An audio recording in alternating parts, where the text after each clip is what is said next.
सभी मसीही भाई बहनों को यीशु के नाम में शालोम, प्रेज द लॉर्ड, जय मसीह की। और प्रभु यीशु मसीह में आपका भाई जेम्स आप सभी का इस बाइबल अध्ययन कार्यक्रम में एक बार फिर से बहुत बहुत स्वागत और परमेश्वर का धन्यवाद करते हैं। मेरे प्यारे भाई बहनों, हम अध्ययन कर रहे हैं निर्गमन की पुस्तक का और एक छोटी सी प्रार्थना के साथ आज के अध्ययन को हम शुरू करेंगे। हालेलुया, धन्यवाद पिता परमेश्वर, धन्यवाद करते हैं आपके अद्भुत रीति वाले प्रेम के लिए जो आपने अपने इकलौते पुत्र को देकर हम सभी पर प्रकट किया। धन्यवाद करते हैं महान पिता परमेश्वर आपके अनुग्रह, आपके महान प्रेम, आपकी तमाम आशीषों के लिए। धन्यवाद करते हैं इस बाइबल स्टडी प्रोग्राम के लिए जिससे हम आपके वचनों का अध्ययन करने पा रहे हैं और अपनी आत्मिक उन्नति करने पा रहे हैं। होने दे महान पिता परमेश्वर, आज के अध्ययन में पिता परमेश्वर पवित्र आत्मा हमारी सहायता, मदद, अगुवाई करे, सत्य के वचन सत्य रीति से सिखाए ताकि हम परमेश्वर आपके ग्रहणी योग्य बने पाए। पिता परमेश्वर, सारी व्यवस्थाओं को, रिकॉर्डिंग किए जाने को, वचनों को समझने और समझाए जाने को, हर एक बात को पिता परमेश्वर हम आपके धर्ममय दाहिने हाथ में सौंपते हैं। आप हमारी मदद और अगुवाई कीजिए। सारा आदर देते हैं, सारी महिमा देते हैं और इस प्रार्थना को अपने उद्धारकर्ता प्रभु यीशु के सामर्थी और पवित्र नाम में मांगते हैं, आमीन। मेरे प्यारे भाई बहनों, अब तक हमने निर्गमन की पुस्तक में उसका 30वां अध्याय कंप्लीट किया है। आज हम 31वें अध्याय पहले वचन से आगे का अध्ययन करेंगे। हमने 25वें अध्याय से लेकर के 30वें अध्याय तक परमेश्वर के पवित्र स्थान का क्या डायमेंशन होगा, उसमें क्या क्या रखा जाएगा, किस तरीके का होगा, वो सारी बातें हमने वहां देखी। याजकीय वस्त्रों के विषय में, वाचा के संदूक, पवित्र मेज, सोने की दीवट के विषय में, मिलाप वाले तंबू के विषय में, होम बलि की वेदी के विषय में, उसके आंगन के विषय में और दीपक की देखरेख और याजक के वस्त्रों के विषय में हमने अच्छी तरह से यहां पढ़ा है। अब यहां 31वें अध्याय पहले वचन से लेकर के जब हम इसको 11वें वचन तक पढ़ते हैं तो जो निवास स्थान के लिए जो कारीगर हैं उनको नियुक्त करने के लिए वर्णन दिया गया है। यहां पर हम देखते हैं कि ये सारी चीजें जो बनाई जाएंगी उनके लिए जो कारीगर होंगे, उनके जो हेड हैं, वो यहां पर नियुक्त किए गए हैं। यहां पर हम दूसरे वचन में देखते हैं कि सुन, मैं उरी के पुत्र बसलेल को जो हूर का पोता और यहूदा के गोत्र का है नाम लेकर बुलाता हूं। और छठे वचन में हम पढ़ते हैं, सुन, मैं दान के गोत्र वाले अहीसामाक के पुत्र ओहीले आब को उसके संग कर देता हूं, वरन जितने बुद्धिमान हैं उन सबों के हृदय में मैं बुद्धि देता हूं, जिससे जितनी वस्तुओं को मैंने तुझे आज्ञा दी है वह सभी को बनाए। तो यहां पर हम देखते हैं कि यहां जो यहूदा के गोत्र से हूर का जो पोता है उसको यहां पर नियुक्त किया गया है कि ये सारी चीज़ों के लिए जो कारीगर हैं वो सब नियुक्त करे और वो उन सबको बनाए। और उसके असिस्टेंट के तौर पे हम देखते हैं कि दान के गोत्र वाले अहोली आपको भी उसके संग कर दिया जाता है। मेरे प्यारे भाई बहनों, हमने हूर का जो है नाम सुना था, हमने देखा था जहां पर जो मूसा है पहाड़ पर हाथ उठा करके प्रार्थना करते हैं जब जो इजरायली हैं वो युद्ध कर रहे होते हैं, तो वहां उसके साथ दो व्यक्ति होते हैं, एक हूर होता है और एक हारून होता है जो आगे अगल बगल में उसके हाथों को थामे रखते हैं। ये वही हूर है, उसी के जो पोते हैं जो यहूदा के गोत्र से हैं, उसको यहां पर हम देखते हैं नियुक्त किया गया है। तो आप इसको अपने पर्सनली रूप से पढ़ लीजिएगा, वो सारी बातें यहां पर लिखी हुई हैं। इन दो व्यक्तियों को, इन दो लोगों को परमेश्वर ने चुना है कि वो इसके लिए कारीगर का काम करें या फिर इसको बनाएं और सारी व्यवस्था या मैनेजमेंट को संभालें। आगे 12वें वचन से लेकर लास्ट 18वें वचन तक, यानी 31वें अध्याय के 12वें वचन से लेकर 18वें वचन तक जब हम पढ़ते हैं तो यहां पर परमेश्वर ने विश्राम दिन के विषय में आज्ञा दी है, यानी कि सब्त के दिन के विषय में आज्ञा दी है। यहां लिखा है, फिर यहोवा ने मूसा से कहा, तू इस्राएलियों से यह भी कहना, निश्चय तुम मेरे विश्राम दिनों को मानना, क्योंकि तुम्हारी पीढ़ी पीढ़ी में मेरे और तुम लोगों के बीच में यह चिन्ह ठहरा है, जिससे तुम ये बात जान रखो कि यहोवा हमारा पवित्र करने हारा है। इस कारण तुम विश्राम दिन को मानना, क्योंकि वह तुम्हारे लिए पवित्र ठहरा है। जो इसको अपवित्र करे वह निश्चय मार डाला जाए। मेरे प्यारे भाई बहनों, यहां पर जब हम इन वचनों को पढ़ते हैं तो हमें साफ तौर पे पता चल जाता है कि परमेश्वर ये बात, यहोवा ये बात मूसा से कह रहे हैं कि तू इजराइलियों से ये कहना कि तुम में और मेरे बीच में ये बात है, मैंने तुम्हारे बीच में ये बात चिन्ह के रूप में ठहराई है कि तुम विश्राम के दिन को मानना, यानी कि शब्द के दिन को मानना। मेरे प्यारे भाई बहनों, आजकल बहुत सारे झूठे कल्ट हैं जो इस प्रकार की पैरवी करते हैं कि हमें शब्द का दिन मानना चाहिए, हमें सैटरडे का दिन मानना चाहिए, हमें उसे विश्राम दिन के रूप में लेना चाहिए, हमें फसह का पर्व मनाना चाहिए।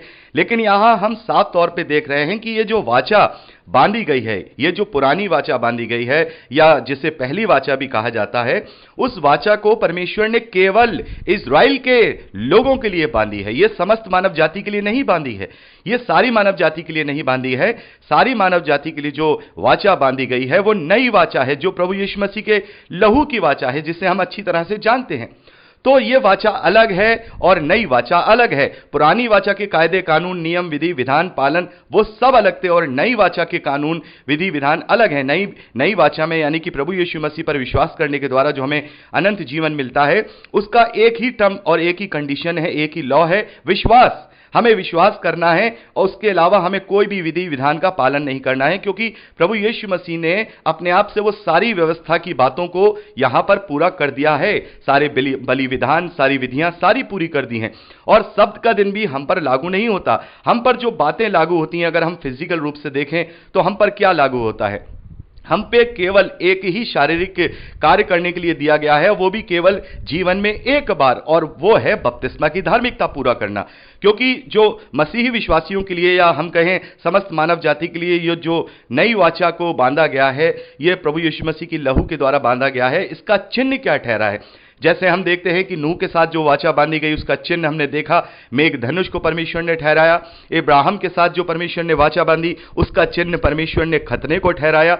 वैसे ही इस पुरानी वाचा में परमेश्वर ने जब मूसा के साथ ये वाचा बांधी है, इस वाचा का चिन्ह यहां परमेश्वर ने शब्द के दिन को ठहराया है। मेरे प्यारे बहनों, शब्द का दिन और फसह के पर्व को हम कह सकते हैं कि परमेश्वर ने उस आजादी को यहां पर चिन्ह ठहराया है। मसीह विश्वासियों के लिए जो चिन्ह ठहराया गया है, वो फिजिकल रूप से बपतिस्मा है और आत्मिक रूप से पवित्र आत्मा है। मुझे और आपको पवित्र आत्मा का छाप दिया गया है। जब हमारा जीवन बदलता है, यही वो सबसे बड़ा चिन्ह है कि हम अपने जीवन में पाते हैं कि हमने उस वाचा को समझ लिया है, हम उस वाचा के अंतर्गत हैं, और उस वाचा के ही अनुसार हमारा न्याय किया जाएगा और हम अनंत जीवन में प्रवेश करेंगे। तो यहां साफ तौर पर यह बात हमें पता चलती है कि ये जो चिन्ह है, यहां पर जो ये चिन्ह ठहरा है, शब्द का दिन या विश्राम का दिन जो चिन्ह ठहरा है, वो परमेश्वर और इजराइलियों के बीच में ठहरा है, ये समस्त मानव जातियों के बीच में नहीं ठहरा है। इसीलिए जो लोग इस बात की पैरवी करते हैं कि जो शब्द का दिन मानने की पैरवी करते हैं, उन्हें इस बात को ध्यान रखना होगा। व्यवस्था में शब्द का दिन ना मानने के लिए बहुत कठिन दंड की आज्ञा है। यहां पर लिखा है कि अगर वो उसको अपवित्र करे या उसको ना माने, तो यहां लिखा है कि वह निश्चय मार डाला जाए, यानी कि जो शब्द का दिन ना मानेगा उसे मार डाला जाए। तो क्या अब जो लोग ये पैरवी करते हैं शब्द के दिन को मानने की, क्या वो लोगों को मार डालेंगे? क्या वो इस व्यवस्था की बातों को उनके ऊपर पूरा करेंगे? नहीं करेंगे। यहां लिखा है, जो कोई उस दिन कुछ काम काज करे, वह प्राणी लोगों के बीच में से नष्ट किया जाए, नष्ट किया जाए, उसे खत्म कर दिया जाए। 6 दिन तक तो वह काम काज किया जाए, पर 7वां दिन पवित्र विश्राम का दिन है और यहोवा के लिए पवित्र है। इसलिए कोई विश्राम के दिन कुछ भी कामकाज ना करे, वह निश्चय मार डाला जाए, मार डाला जाए। इसीलिए यहां देखिए, बड़े ध्यान से 16वें वचन को आप सुनिए। इसीलिए इजराइली विश्राम दिन को माना करें, वरन पीढ़ी पीढ़ी में उनको सदा की वाचा के विषय में जानकर माना करें, वे मेरे और इजराइलियों के। देखिए यहां पर साफ हो गया। यहां 17वें वचन में परमेश्वर कहते हैं वे मेरे, यानी परमेश्वर कह रहे हैं वो मेरे और इजराइलियों के बीच में, मेरे और इजराइलियों के बीच में। बहुत सारे कहते हैं कि जो मसीह विश्वासी हैं वो आत्मिक इजराइल हैं, आत्मिक इजरायली हैं, लेकिन वचन हमसे ये नहीं कहता। वचन हमसे गलातियों की पत्री उसके 3 अध्याय 29वें वचन में कहता है कि जितनों ने प्रभु यीशु मसीह पर विश्वास किया है, वो इब्राहिम की प्रतिज्ञा के वंश के वारिस बनते हैं। और इब्राहिम का वंश बहुत बड़ा है, और इजराइल याकूब के वंश को कहा जाता है। हम जानते हैं कि जो इब्राहिम हैं, उनके जो ग्रैंडसन हैं याकूब, उन्हें इजराइल कहा गया है। उनके 12 बेटे 12 गोत्रों को दर्शाते हैं, उसी से सारा इजराइल का वंश चला है। तो ये किसके लिए है? ये इब्राहिम के वंश के साथ नहीं है, क्योंकि इब्राहिम का वंश तो बहुत बड़ा है, तारागढ़ के समान है, और दूसरे बेटे भी हम देखते हैं इब्राहिम के हैं। तो यहां पर जो चिन्ह परमेश्वर ने इजराइलियों के साथ बांधा है, उसको उसने विश्राम दिन यानी कि शब्द का दिन ठहराया है। 17वें वचन में एक बार फिर से हम पढ़ते हैं, वह मेरे और इस्राएलियों के बीच सदा एक चिन्ह रहेगा, क्योंकि 6 दिन में यहोवा ने आकाश और पृथ्वी को बनाया और 7वें दिन विश्राम करके अपने जी को ठंडा किया। 18वें वचन में लिखा है, जब परमेश्वर मूसा से सिने पर्वत पर ऐसी बातें कर चुका, तब उसने उसको अपनी उंगली से लिखी हुई साक्षी देने वाली पत्थर की दोनों तख्तियां दी। यहां पर हम देखते हैं कि जो परमेश्वर ने यहां आज्ञाएं दी हैं वो अपनी उंगली से, या हम कहें कि परमेश्वर की सामर्थ्य से वो जो पत्थर की तख्तियां थी उस पर वो उकेरी गई हैं।